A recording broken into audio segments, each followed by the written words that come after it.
जय हिंद दोस्तों, स्वागत है एक और वीडियो में। मैं हूं शैलेश। दोस्तों, इस वीडियो में नाजिया खान ने पाकिस्तान की धज्जियां उड़ा कर रख दी हैं और साथ में उनकी भी धज्जियां उड़ाई हैं जो भारत विरोधी काम करते हैं। तो वीडियो को पूरा देखिएगा, बहुत मज़ा आने वाला है इस वीडियो में। वीडियो जो है वो परफेक्ट रिएक्शन का है, तो चलिए वीडियो देखते हैं पहले। अब बात आती है कि पाकिस्तान में औरतें और मर्द, मुझे लगता है पजामे के अंदर चड्डी भी चाइना से ही मंगवाकर पहनती होगी, क्योंकि पाकिस्तान तो किसी कर्म का है नहीं। जो मुसलमान कौम आज तक अपनी जिंदगी में एक सुई नहीं बना पाया, जो मुसलमान कौम आज तक अपनी पूरी जिंदगी में अपने साइज का पजामा नहीं बना पाया, जो मुसलमान कौम आज तक किसी भी क्रिएटिविटी में या किसी भी तरीके के एजुकेशन में आगे नहीं बढ़ पाया, वो ये दावा करता है कि मांगो तो सिर्फ अल्लाह से मांगो और किसी से मत मांगो, क्योंकि वो हराम हो जाता है। तो भैया, आप डॉक्टर के पास काहे के लिए जाते हो? अपना घर इंटीरियर करवाने के लिए काहे के लिए बुलाते हो इंटीरियर डिजाइनर को?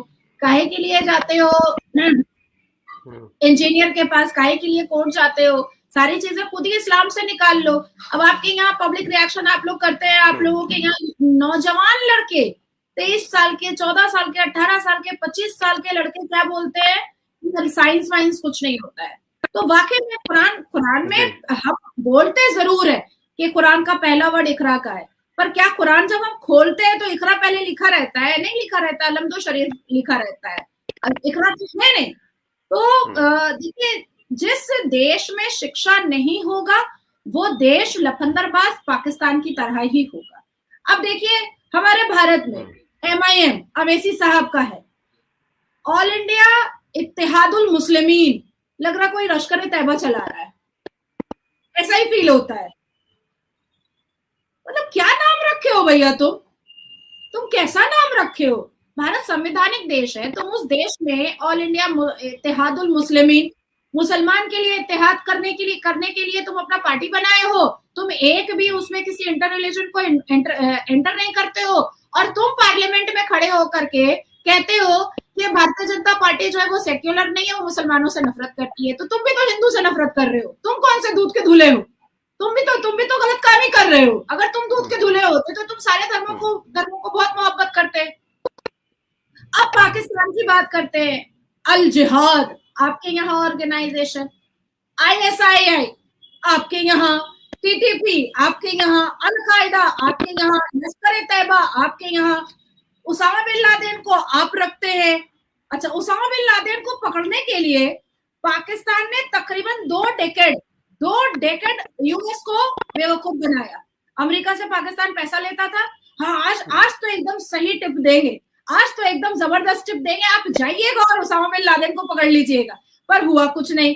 अल्टीमेटली US को करना क्या पड़ा? खुद का एक कबूतर भेजना पड़ा और उसामा बिन लादेन को रंगे हाथ पकड़ना पड़ा। और US ने पाकिस्तान को दिखाया, लाइव दिखा करके, कि देखो हम पकड़ सकते हैं, तुमने मुझे बेवकूफ तो बना ही लिया। या एकदम रॉ लैंग्वेज में कहें तो मुसलमानों को बहुत अच्छे से पता है कि अपना बाप बड़ा ना भैया, मुसलमान के लिए सबसे बड़ा रुपया, कैसे किसको चू बनाना है, ये मुसलमानों को सबसे अच्छे तरीके से पता होता है।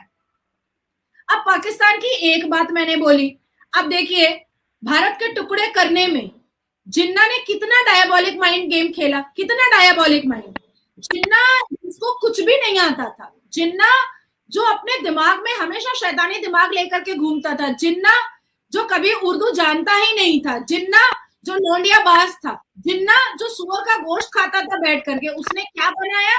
उसने इस्लामिक देश पाकिस्तान बनाया, इस्लामिक देश। और जिसके जिन्ना के अलावा कोई कभी पाकिस्तान उसके परिवार वाला रहा ही नहीं।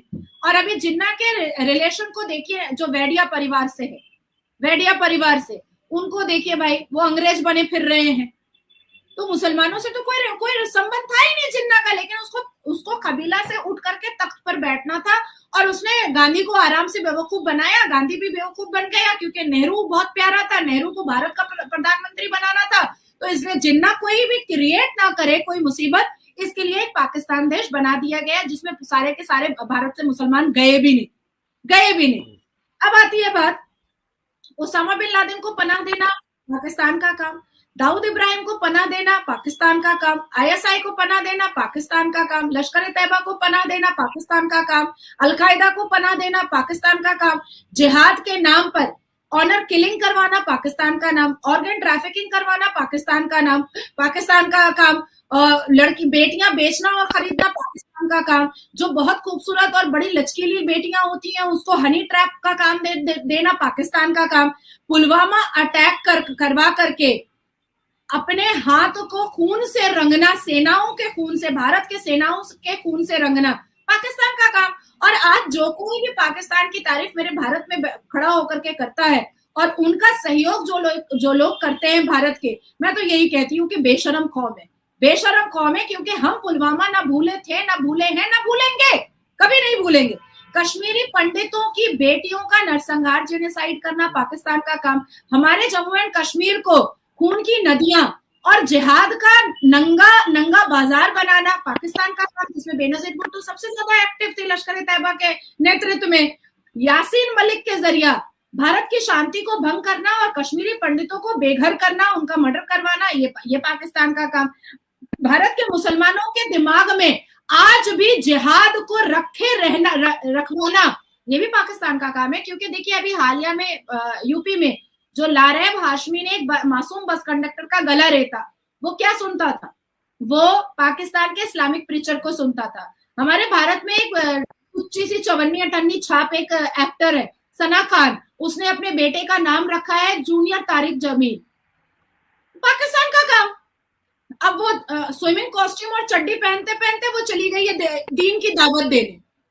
भाई कोई ऐसे तो चड्डी से हिजाब में नहीं आता है, बिहाइंड द कैमरा कुछ तो बहुत बड़ा राज होता है, तभी कोई चड्डी पहनने वाली लड़की अचानक से हिजाब में आ जाए, ये बड़ी अजीब बात है, बड़ी अजीब बात होती है। अब मैं अचानक से दिख जाऊं एक दिन कि मैं बड़ा हिजाब पहन करके आपके सामने बैठी हुई हूँ, तो आप भी सोचिएगा कि अचानक से नाजिया को क्या हो गया। तो मैं जो हूँ वो सबके सामने हूँ। मैं आबू धाबी तकरीबन 3 बार विजिट की हूँ आबू धाबी। तो आबू धाबी में जाने के बाद मैंने कई मॉस्क विजिट किया जहां पर मुझे बाहर बोला भी गया कि इसमें हिजाब पहन लीजिए, जो लोग हिजाब वो रेंट पर देते हैं। मैंने कहा नहीं, जो मैं हूँ मैं नहीं जाऊंगी वो ठीक है, लेकिन मैं अपनी सेल्फ आइडेंटिफिकेशन को मैं इस तरह से उथल पुथल नहीं कर सकती, क्योंकि मेरे से गिरगिट वाला काम नहीं हो सकता है। अब इसके लिए कोई मुझे ट्रोल करे, जो बेर करे, तो मुझे कोई फर्क भी नहीं पड़ता है। अब गांधी जी से करोड़ों रुपए जिन्ना ने मांगे थे ना आजादी के बाद, उनको ब्लैकमेल करके, अब ये तो रिसर्च के द्वारा निकलेगा कि जिन्ना ऐसी कौन सा राज जानता था गांधी का जो वो ब्लैकमेल हो भी जाते थे उससे। मुसलमानों के पास हर वक्त 3 औजार तो होता है। अब आप भी सोच रहे होंगे कि ये 3 औजार क्या होता है। एक औजार होता है जो पैंट की जिप के अंदर होता है, जिससे वो बलात्कार करते हैं। दूसरा औजार होता है मुसलमान लौंडों के पास जुबान, जो वो औरतों को गाली देते हुए सुबह उठते हैं और औरतों को गालियां देते हुए ही वो सोते हैं। और तीसरा औजार होता है जो बम गोली बारूद जो होता है। तो मुसलमानों को ये 3 औजार कैरी करना बहुत अच्छा लगता है। दोस्तों देखा आपने कैसे नाजिया खान ने इस वीडियो में पाकिस्तानियों की धज्जियां उड़ा कर रख दी है, और साथ में उनकी भी धज्जियां उड़ाई है जो भारत विरोधी काम करते हैं।